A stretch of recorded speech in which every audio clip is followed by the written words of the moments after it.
Fermentation is the chemical change caused by enzymes produced from bacteria, microorganisms, or yeast. Fermentation alters the appearance and/or the flavor of foods. Fermentation is the decomposition of glucose, which produces alcohol and carbon dioxide gas. The chemical equation for fermentation is sugar decomposes to yield alcohol and carbon dioxide gas. So after a few days, the gold miners had a sour-smelling liquid, which gave off carbon dioxide gas as a byproduct. This same gas is what gives our pizza dough and breads its rising ability and distinct taste.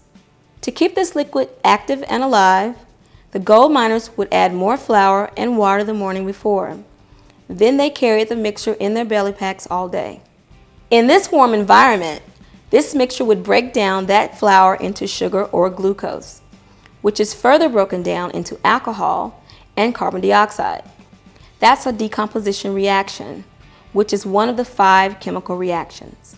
You have synthesis reaction, single replacement reaction, double replacement reaction, combustion reaction, and decomposition reaction. In a decomposition reaction, it produces new products through the process of breaking down the original compound.